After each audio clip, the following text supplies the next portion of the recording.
Donc, c'est vraiment de vous placer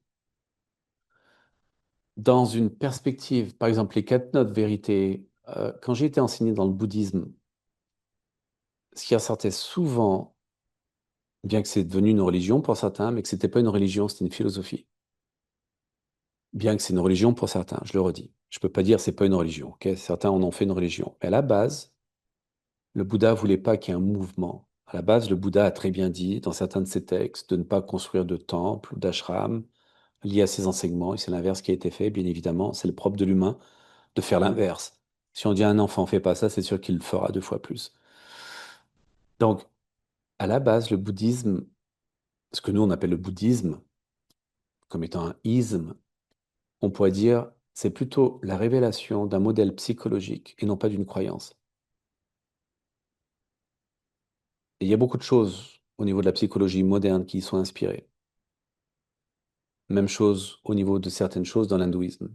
Donc, quand vous regardez les quatre non-vérités, quand vous regardez l'octuple sentier, c'est peut-être la recherche la plus pointue à l'époque qui a été faite et qui reste encore d'actualité sur un modèle psychologique, mais aussi sur une compréhension de la psychologie de la psyché humaine. Et ces attitudes, à travers les quatre vérités et l'octuple sentier, qui revient au Jnana Yoga, avec Viveka le discernement, et Taittiriya la discrimination, voulant dire Vairagya la désidentification, excusez-moi. Et quand on arrive à ça, c'est sûr, il y a une chose qui est certaine, c'est que on devrait non pas le prendre comme quelque chose qui appartient à une croyance, je le redis, c'est sûr, hein, et ça, on est capable de le faire la plupart du temps. Mais souvent, on le prend comme une vieille tradition, très ancienne, comme si ça venait d'être découvert. Mais en fait, n'oubliez jamais que cette tradition évolue à travers le temps.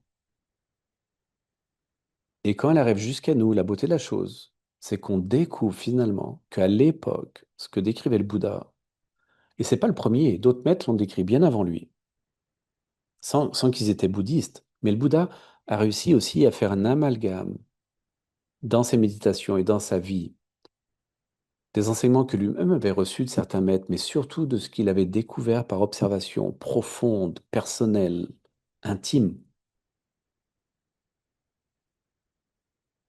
Et toutes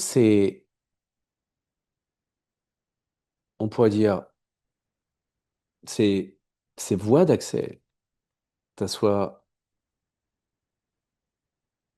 la structure qui compose en fait le Jnana Yoga ou les quatre vérités ou le sentier obtuple, décrivent parfaitement comment fonctionne l'esprit humain. Mais parfaitement, parfaitement. C'est une description extrêmement pointue et tout à fait, on pourrait dire, validée sur comment fonctionne l'esprit humain. Ça, c'est la chose qui me marque le plus. Mais en même temps, là où la chose va être encore plus forte, sur un espace sur lequel même des fois la psychologie bute, et dans certains cas n'arrive pas à aller plus loin, et ces approches-là, en plus, nous décrivent comment on peut se libérer du fonctionnement de l'esprit humain, de quelle manière on peut arriver à quelque chose qui nous redonne une présence qui n'est plus liée à uniquement le fonctionnement de notre esprit sur lequel on va être énormément identifié. Et dans cette identification, on va être pris en fait, et on aura de la difficulté à s'en libérer parce que ça va manifester toutes les formes et toutes les connaissances de nos expériences à travers notre vie.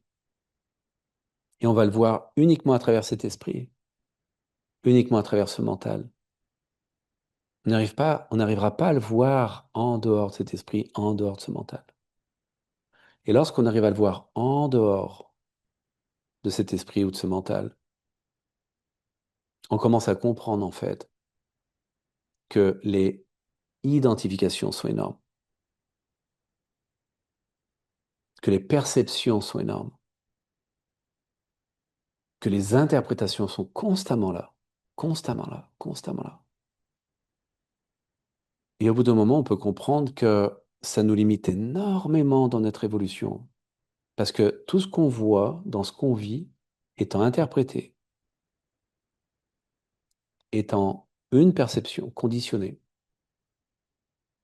sur une forme d'identification, on peut comprendre à quel point il est difficile de voir les choses pour ce qu'elles sont.